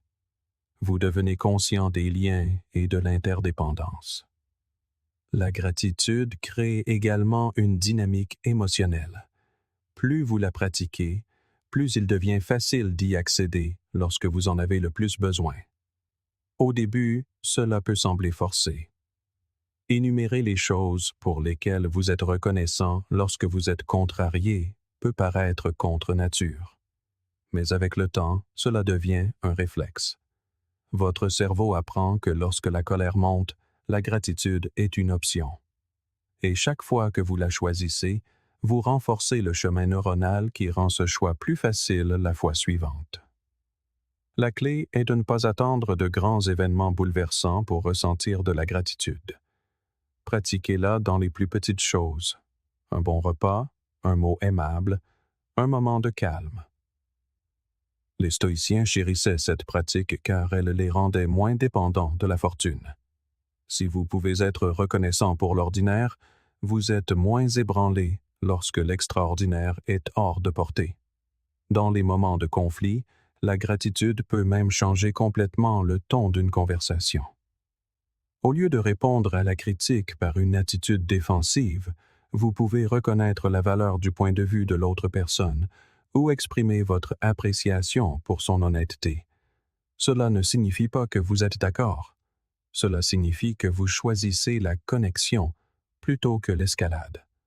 La gratitude adoucit les angles de l'interaction, rendant une résolution plus probable. Lorsque vous faites de la gratitude une habitude, elle devient une partie de votre identité. Vous cessez de la voir comme un outil que vous ne sortez que dans les moments difficiles et commencez à la considérer comme une manière de vivre. Vous remarquez la beauté là où d'autres ne la voient pas. Vous trouvez un sens dans des moments que d'autres ignorent. Et lorsque la colère tente de s'installer, elle doit rivaliser avec un esprit déjà entraîné à chercher le bien. En fin de compte, utiliser la gratitude comme un bouton de réinitialisation, c'est reprendre le contrôle de ses choix. Vous pouvez laisser la colère dicter votre perspective, rétrécissant votre vision jusqu'à ce que vous ne voyez plus que le problème. Ou vous pouvez faire une pause, déplacer votre attention et vous rappeler les choses qui méritent encore d'être appréciées. 10. Recadrez la critique comme un outil de croissance. La critique porte en elle une certaine piqûre. Peu importe votre âge ou votre expérience, lorsque quelqu'un souligne vos défauts, votre premier instinct peut encore être de vous défendre ou de vous refermer complètement. C'est parce que la critique touche à quelque chose de profondément humain, le désir d'être perçu comme capable, compétent et digne. Pourtant, si vous prenez du recul par rapport à cette réaction initiale, vous verrez que la critique, lorsqu'elle est gérée avec sagesse, peut être l'un des outils de croissance personnelle les plus puissants que vous rencontrerez jamais. Les stoïciens le savaient bien avant que le concept ne soit étudié en psychologie. La plupart des gens voient la critique comme une attaque parce qu'ils la confondent avec un jugement sur l'ensemble de leur caractère. Mais en vérité, un retour, qu'il soit doux ou brutal, concerne souvent un seul aspect de vos actions, et non la totalité de ce que vous êtes. Bien sûr, toutes les critiques ne se valent pas. Certaines sont constructives, offertes avec l'intention de vous aider à grandir. D'autres sont malveillantes, enracinées dans l'envie, le ressentiment ou l'incompréhension. Les stoïciens vous diraient que votre travail consiste à filtrer. L'une des meilleures façons de recadrer la critique est de la considérer comme une matière première. Imaginez-la comme de l'argile. Parfois, elle se présente sous une forme raffinée et malléable, et parfois, elle est pleine de débris que vous devez tamiser. Quoi qu'il en soit, si vous êtes assez patient, vous pouvez en façonner quelque chose de précieux. La perspective de Jung renforce cette idée. Tant que vous n'aurez pas rendu l'inconscient conscient, il dirigera votre vie et vous appellerez cela le destin. ACDPSA Danny. La critique, lorsqu'elle est examinée, peut mettre en lumière des habitudes inconscientes ou des angles morts. Une fois qu'ils sont visibles, vous pouvez y travailler intentionnellement plutôt que d'être guidé par eux sans vous en rendre compte. La psychologie confirme que le retour d'informations est essentiel à l'apprentissage. Nous ne sommes pas programmés pour nous auto-corriger efficacement de manière isolée. Nous avons besoin de miroirs extérieurs pour voir ce que nous ne pouvons pas voir de l'intérieur. Mais voici le piège. Ce n'est pas parce que quelqu'un vous tend un miroir que le reflet est exact. C'est pourquoi le discernement est si important. Lorsque vous recevez une critique, demandez-vous: cette personne a-t-elle les connaissances ou l'expérience pour offrir un aperçu significatif? Comprend-elle mes intentions et mon contexte? Veut-elle que je réussisse ou essaie-t-elle de me démolir? Naï. Parfois, la critique la plus précieuse vient des endroits les plus inattendus. Elle peut être brutale, mal formulée ou livrée dans un moment de tension, mais elle peut tout de même contenir une vérité qui mérite d'être extraite. Cela dit, il est tout aussi important de vous protéger des retours qui n'ont d'autre but que de nuire. La critique malveillante est facile à repérer une fois que vous cessez de prendre chaque mot personnellement. Elle est vague, attaquant souvent votre caractère plutôt que vos actions. Elle n'offre aucune suggestion claire d'amélioration, seulement un jugement. Lorsque le retour de quelqu'un provoque une forte réaction émotionnelle, il est utile de se demander pourquoi. Est-ce parce que ces mots ont touché quelque chose que vous soupçonniez déjà être vrai? Ou est-ce parce que vous avez trop étroitement lié votre estime de soi au fait d'être sans défaut? L'introspection transforme la critique d'une blessure en une porte, un point d'entrée pour une compréhension plus profonde. Recadrer la critique renforce également la résilience. Plus vous vous entraînez à séparer l'utile de l'inutile, moins vous devenez réactif. Vous apprenez à tenir la critique dans votre main sans la laisser vous transpercer, en la retournant, en l'examinant et en décidant par vous-même ce qu'il faut garder. Avec le temps, cela vous rend inébranlable. non pas parce que vous n'entendez jamais de choses négatives, mais parce que vous ne les laissez plus vous définir. En termes pratiques, vous pouvez transformer la critique en un outil de croissance en suivant un processus simple. Faites une pause avant de réagir, évaluez la source, cherchez la leçon, puis décidez de l'action à entreprendre, le cas échéant. Si le retour est valide, agissez en conséquence avec gratitude. S'il ne l'est pas, laissez-le partir sans ressentiment. De cette façon, chaque critique devient soit un cadeau, soit un paquet jeté. Vous ne portez jamais ce dont vous n'avez pas besoin. L'une des parties les plus libératrices de cette mentalité est qu'elle élimine la peur d'avoir tort. Lorsque vous ne voyez plus les erreurs comme une preuve d'inadéquation, vous cessez d'éviter les situations où vous pourriez échouer. Et lorsque vous cessez de les éviter, vous commencez à grandir plus vite. En fin de compte, recadrer la critique comme un outil de croissance, c'est passer de l'ego à la curiosité. Au lieu de penser « Comment ose-t-il dire ça de moi ?» vous commencez à penser « Qu'est-ce que je peux apprendre de cela ?» Ce changement vous rend non seulement plus adaptable, mais aussi plus en paix. Les stoïciens cherchaient la tranquillité, non pas en évitant les défis, mais en les affrontant avec le bon état d'esprit. La critique est l'un de ces défis, un test petit mais puissant de votre capacité à rester stable, ouvert et engagé dans l'amélioration. Et lorsque vous l'abordez de cette manière, vous découvrirez que même les mots les plus durs peuvent être remodelés en quelque chose de précieux. Vous cesserez de craindre les retours parce que vous saurez que vous avez le pouvoir de décider quoi en faire. En fin de compte, c'est à cela que ressemble la vraie croissance, non pas la perfection, mais le progrès, bâti sur le courage d'écouter, d'apprendre et de continuer à avancer. 11. Pratiquez la visualisation négative. La plupart des gens commencent leur journée en espérant que tout se passera bien. Ils veulent des conversations polies, des collègues coopératifs, aucun problème inattendu et personne pour leur couper la route. Et lorsque la vie ne leur offre pas ce scénario parfait, la frustration s'installe rapidement. Mais les stoïciens diraient que c'est précisément la raison pour laquelle tant de gens se sentent pris au dépourvu et en colère, parce qu'ils s'attendent à ce que le monde se comporte parfaitement. Eux ne s'y attendaient pas. Ils se préparaient à son chaos. Marc Aurèle commençait ses matinées en se rappelant « Aujourd'hui, je rencontrerai l'ingérence, l'ingratitude, l'insolence, la déloyauté, la malveillance et l'égoïsme. » Ce n'était pas du cynisme, c'était une stratégie. Il ne prédisait pas le pire pour se sentir misérable. Il préparait son esprit pour que, lorsque les défis surviendraient, il soit prêt. Cette pratique est ce que les stoïciens appelaient la visualisation négative, et c'est un outil qui peut transformer la façon dont vous gérez les difficultés inévitables de la vie. Le concept est simple mais puissant. Vous imaginez délibérément les défis, les revers ou le manque de respect potentiel avant qu'ils ne se produisent. Vous imaginez des scénarios qui pourraient vous frustrer.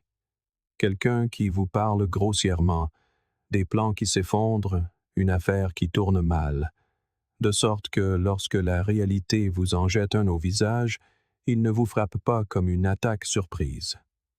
Au lieu de réagir avec choc ou indignation, vous pensez « Je savais que cela pouvait arriver.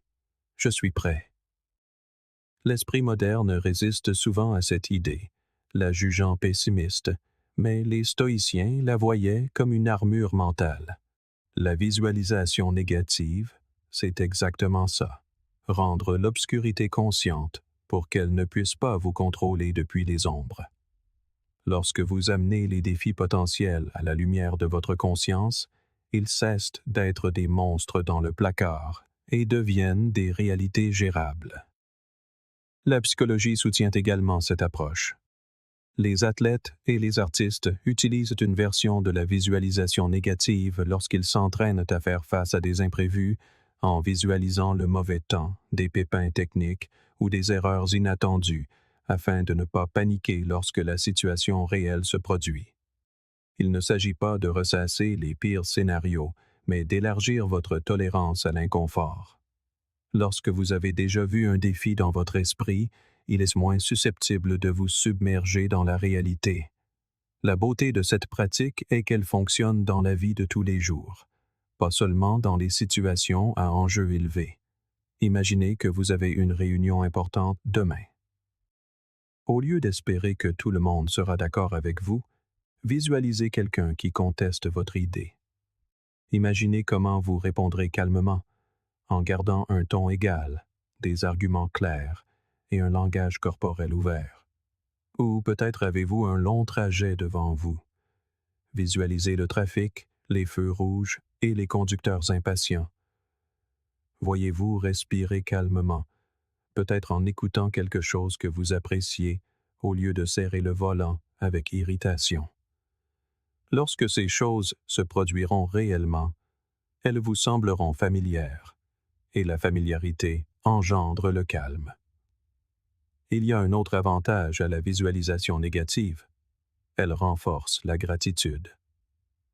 Les stoïciens associaient souvent cette pratique à l'imagination de la perte, non pas pour s'y attarder, mais pour accroître l'appréciation de ce qu'ils avaient encore. La visualisation négative vous rend également plus adaptable. Si vous vous attendez à ce que la vie suive votre scénario, vous serez toujours déstabilisé quand ce n'est pas le cas.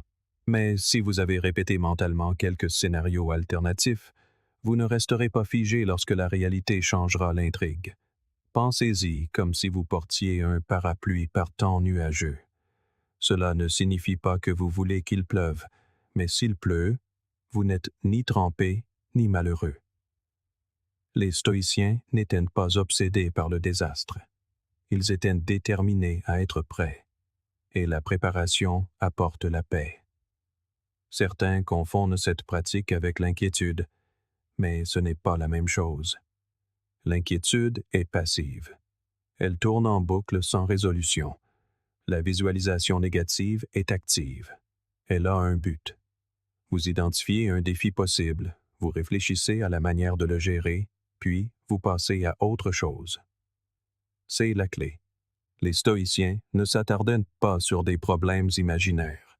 Ils les visitaient brièvement pour répéter leurs réponses, puis retournaient au moment présent.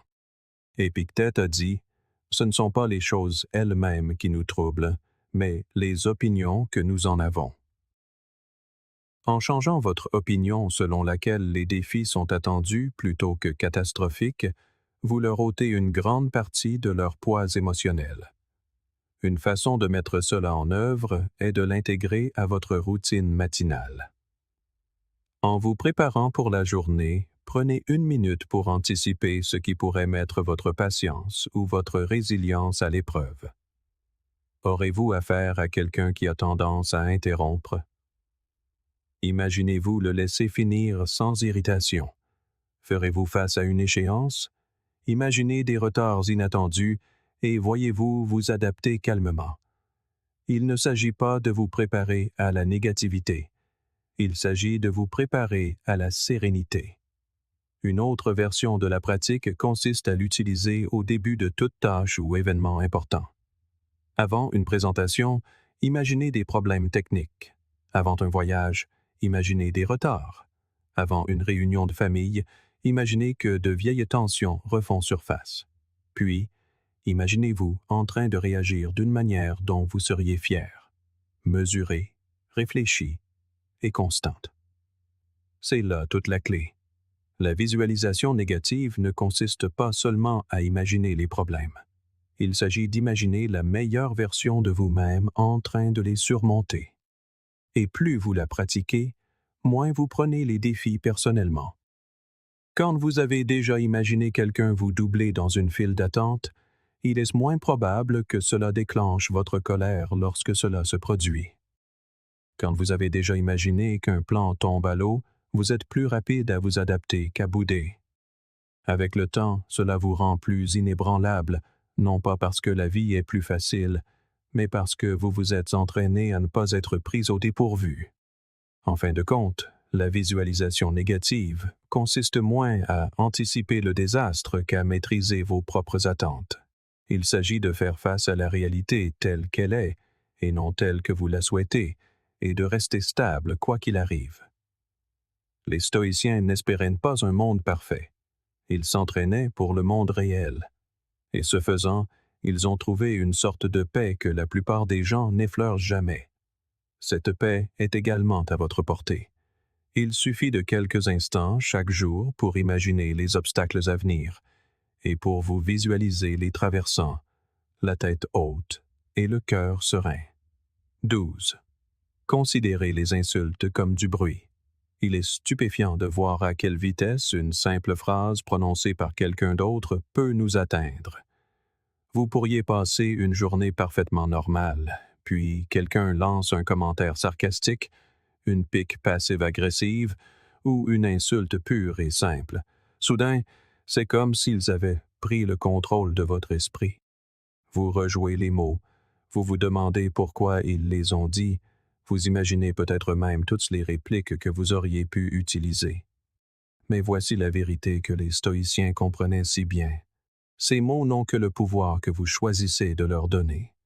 D'un point de vue psychologique, les insultes fonctionnent souvent comme des projections. Les gens voient quelque chose en vous. La confiance, le succès, l'indépendance, qui déclenchent quelque chose en eux. Au lieu de faire face à leur propre malaise, ils essaient de vous diminuer pour niveler le terrain de jeu. Il est plus facile de tirer quelqu'un vers le bas que de s'élever soi-même. Comprendre cela ne rend pas l'insulte agréable, mais cela facilite le détachement émotionnel. La clé est de ne pas internaliser ce qui n'a jamais été à vous de porter. Si vous n'êtes pas sûr de votre propre valeur, les insultes trouveront un endroit où atterrir. Mais si vous êtes ancré dans vos valeurs, vous verrez la remarque pour ce qu'elle est. Une opinion fugace, pas une déclaration de vérité. Plus vous vous ancrez dans la connaissance de soi, plus ces mots glissent sur vous comme la pluie sur une vitre.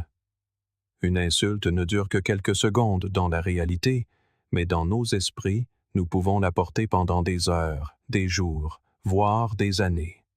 Nous continuons à la rejouer en y ajoutant de nouvelles couches de sens, en construisant toute une histoire autour d'elle. Mais c'est un choix. Vous pouvez tout aussi bien choisir de laisser le moment se terminer lorsque les mots se terminent. L'insulte s'est produite une fois. Vous n'avez pas à la vivre 100 fois. Cela ne signifie pas que vous devez tolérer les abus ou prétendre que tout va bien lorsque quelqu'un vous manque de respect. Les limites comptent toujours. Mais il y a une différence entre aborder un comportement et le laisser définir votre monde intérieur. Vous pouvez calmement dire à quelqu'un que son commentaire était inapproprié sans que cela ne ronge votre paix. Vous pouvez vous éloigner des personnes toxiques sans porter le ressentiment comme une seconde peau. Les stoïciens n'étaient pas passifs, ils étaient intentionnels. Ils se concentraient sur ce qu'ils pouvaient contrôler et les opinions des autres ne figuraient pas sur cette liste. L'une des meilleures façons de garder les insultes en perspective est de regarder la source. Cette personne vit-elle d'une manière que vous admirez?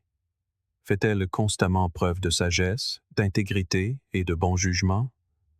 Sinon, pourquoi son opinion serait-elle celle que vous prendriez à cœur?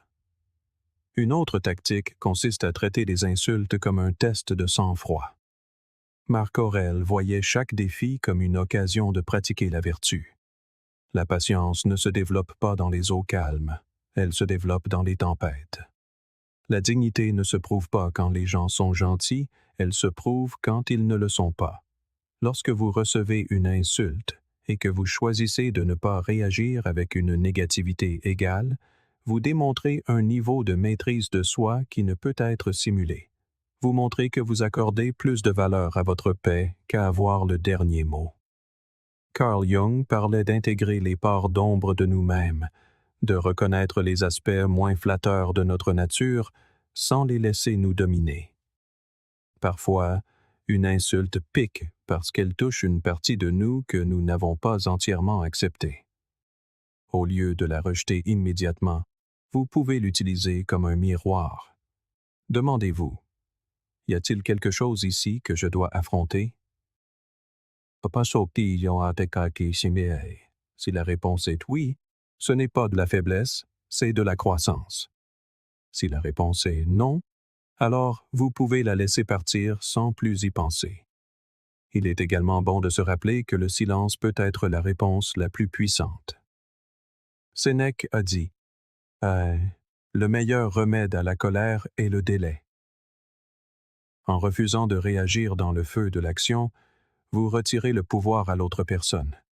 Elle voulait peut-être une dispute, une démonstration de défense ou un signe qu'elle vous avait atteint. Lorsqu'elle n'obtient rien de tout cela, l'énergie qu'elle essayait de susciter se dissipe dans l'air. De cette manière, votre calme devient une sorte de bouclier. Avec le temps, si vous vous entraînez à considérer des insultes comme du bruit, vous remarquerez un changement en vous. Les mots atteindront toujours vos oreilles, mais ils ne trouveront pas d'endroit où s'installer. Vous les entendrez, les enregistrerez, puis ils s'estomperont à l'arrière-plan. Cela ne vous rend pas détaché de la réalité. Cela vous libère de l'emprise émotionnelle de chaque remarque négligente. Et c'est peut-être là la vraie leçon. Vous n'avez pas à combattre chaque insulte pour gagner. Parfois, la victoire consiste à refuser d'entrer dans la bataille. Une insulte n'est qu'un son. Sa signification n'existe que si vous décidez de l'accepter.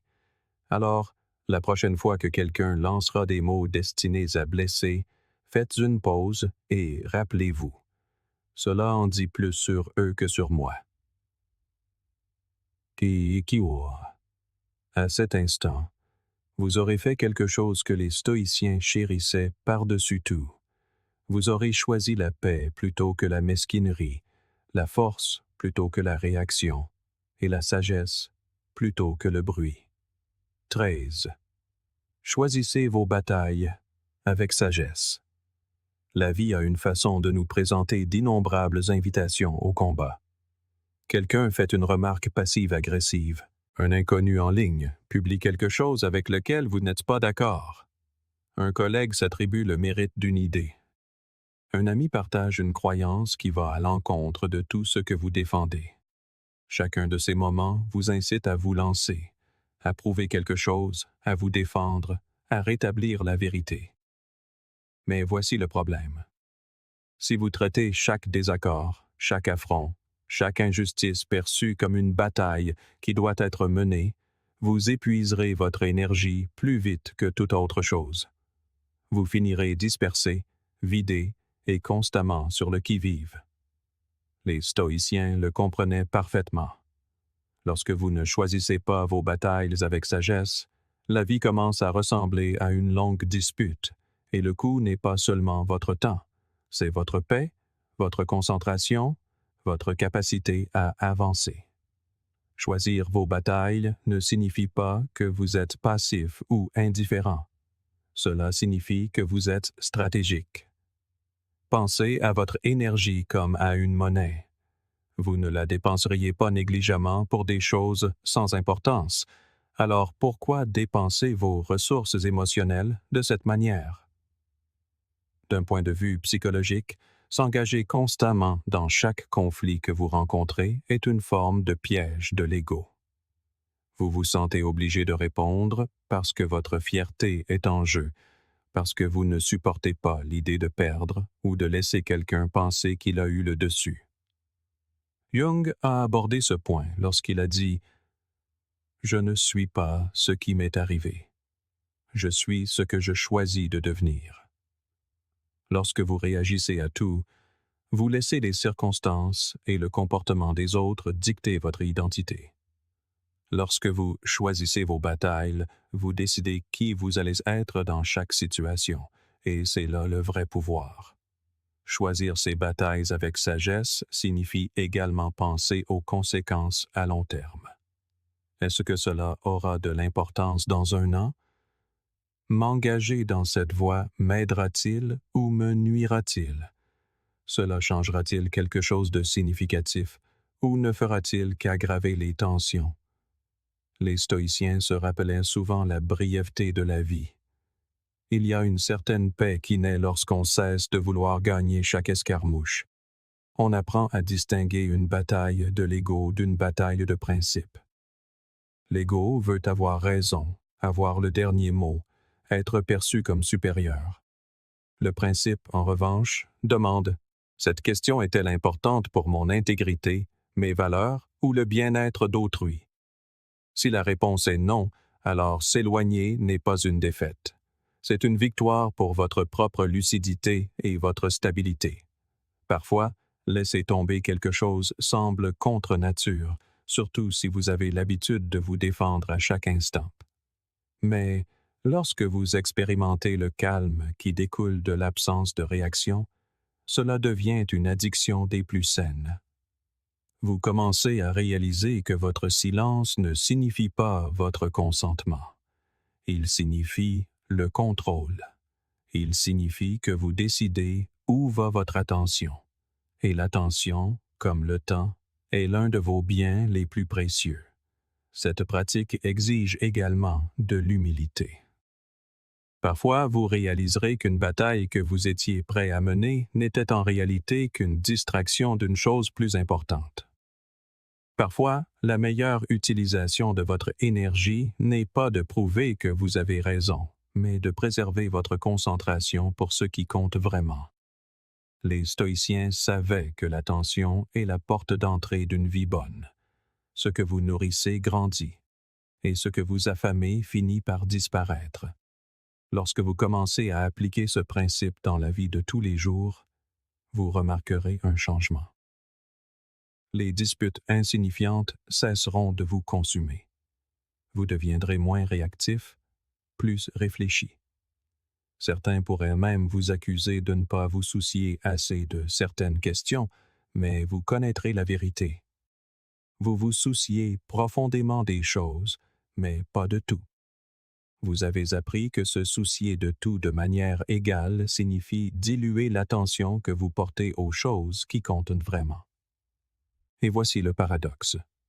Lorsque vous cessez de disperser votre énergie dans de petites batailles, vous avez en réalité plus de force pour les grandes, celles qui sont vraiment en accord avec vos valeurs, les combats qui comptent réellement pour vous, ceux que vous pouvez aborder avec une présence totale, de la clarté et de la résilience.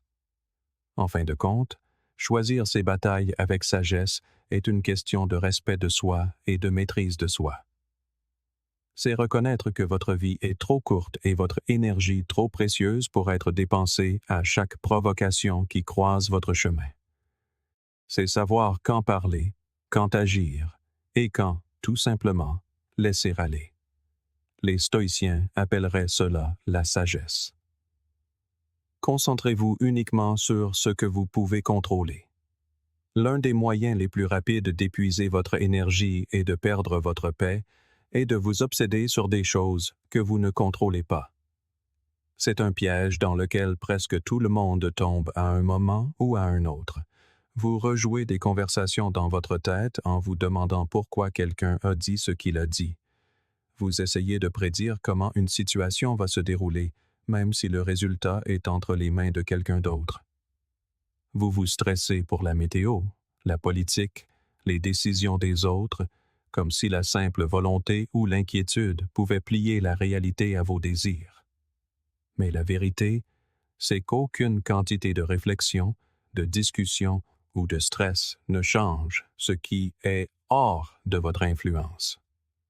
Les stoïciens ont bâti toute leur philosophie sur cette compréhension.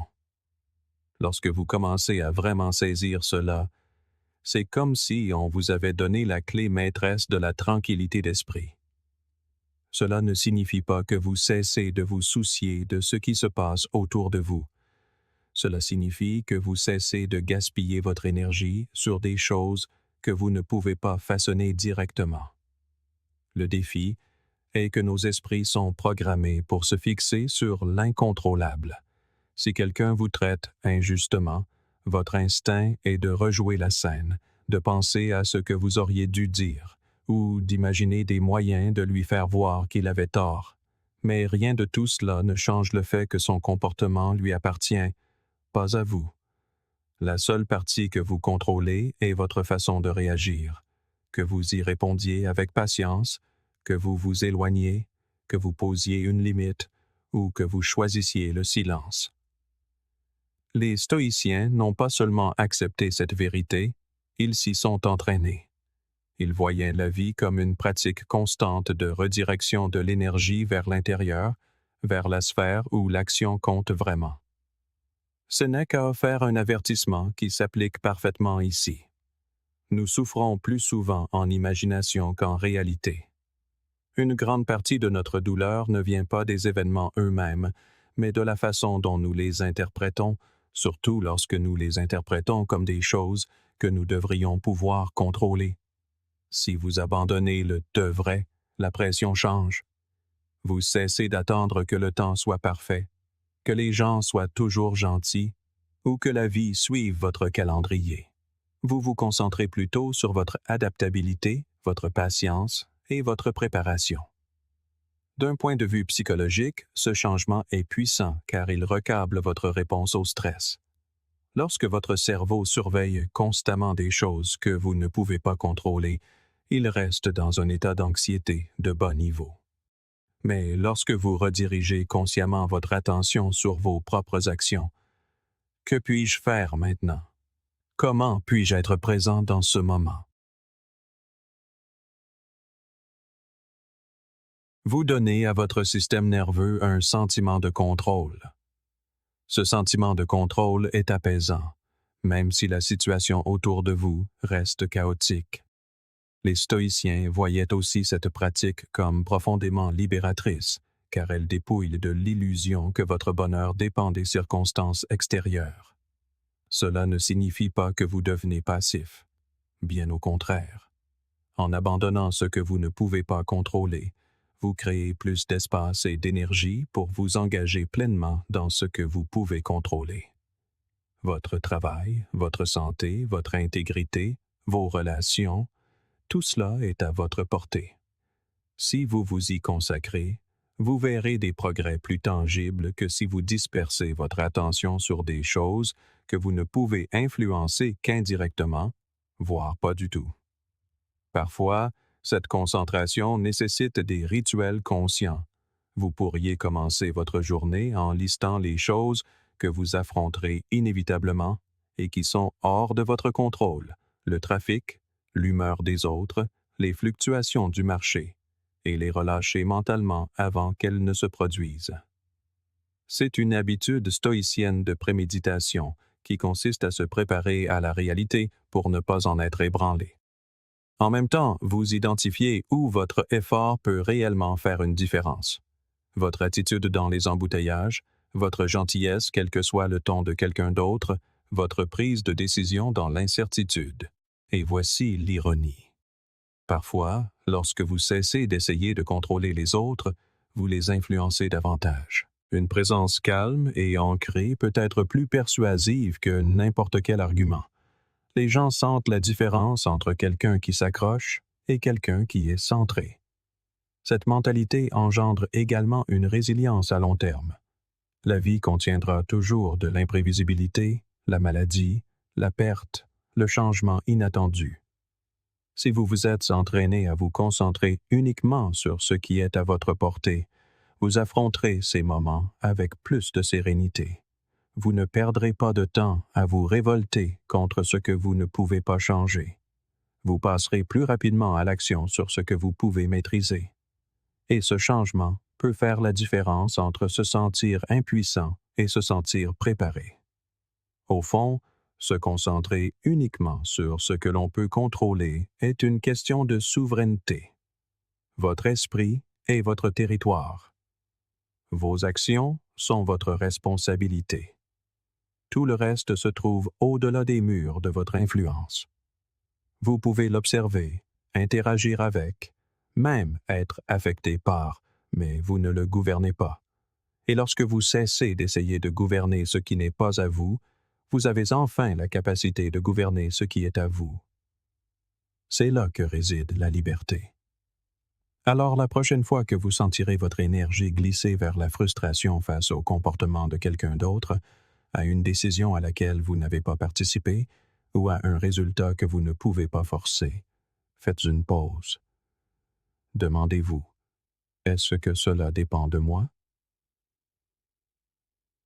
Si la réponse est non, laissez aller, non par apathie, mais par sagesse. Les stoïciens diraient que c'est l'un des choix les plus importants que vous puissiez faire chaque jour, car il détermine si votre énergie est dépensée à construire votre vie ou perdue à essayer de diriger le vent. Maîtrisez l'art du lâcher-prise. On dit que s'accrocher à la colère, c'est comme boire du poison en espérant que l'autre personne meure. C'est une formule intelligente, certes, mais aussi douloureusement vraie. Vous pouvez nourrir une rancune pendant des années, rejouant l'offense dans votre esprit comme la scène préférée d'un film, et pourtant, la personne qui vous a fait du tort pourrait même ne plus se souvenir de ce qui s'est passé. Elle a continué sa vie pendant que vous portez encore ce poids.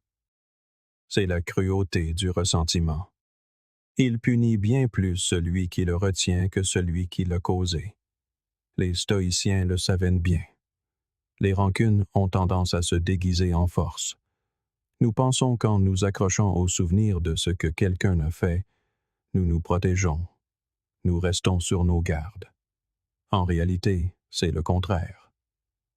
D'un point de vue psychologique, s'accrocher au ressentiment maintient le système nerveux dans un état de lutte ou de fuite de faible intensité. Votre corps réagit au souvenir de l'offense presque comme si elle se produisait à nouveau, vous inondant d'hormones de stress. Avec le temps, cela vous épuise physiquement et émotionnellement. Lâcher prise permet à votre corps de se détendre, de revenir à un état où la guérison est possible. Les stoïciens pratiquaient un exercice mental appelé premeditatio malorum, la préméditation des maux, non pas pour macérer dans la négativité, mais pour préparer leur esprit à l'inévitabilité des défauts humains. Lâcher prise, c'est aussi renoncer au besoin de clore le chapitre. L'une des raisons pour lesquelles nous nous accrochons si fort est que nous attendons que l'autre personne reconnaisse le mal, s'excuse ou répare les choses. Mais les stoïciens vous diraient que dépendre de quelqu'un d'autre pour votre paix est un jeu dangereux. Le mal est arrivé une fois, mais chaque fois que vous le rejouez, vous souffrez à nouveau. Lâcher prise, c'est comme fermer une porte par laquelle vous ne cessez de revenir. C'est décider que la pièce derrière elle, remplie de colère, de douleur et de vieilles blessures, n'a plus rien pour vous. Vous entrez dans un espace différent, un espace où le passé ne dicte plus la température de votre présent. Le lâcher-prise ne se produit pas en un seul grand geste. C'est souvent un processus. Au début, cela peut simplement signifier vous surprendre lorsque vos pensées dérivent vers l'offense et les rediriger doucement. Cela peut signifier recadrer l'histoire pour qu'elle ne vous présente plus seulement comme la victime, mais comme quelqu'un qui est devenu plus fort grâce à cette expérience. Cela peut signifier remplacer les pensées de vengeance par des questions comme « Que puis-je faire maintenant pour bien vivre ?» Psychologiquement, le lâcher-prise est lié au pardon, mais ce n'est pas la même chose. Le pardon est souvent considéré comme un cadeau que vous faites à l'autre. Le lâcher-prise est un cadeau que vous vous faites à vous-même. Vous pouvez libérer l'emprise qu'un événement a sur vous sans jamais dire à l'autre personne qu'elle est pardonnée.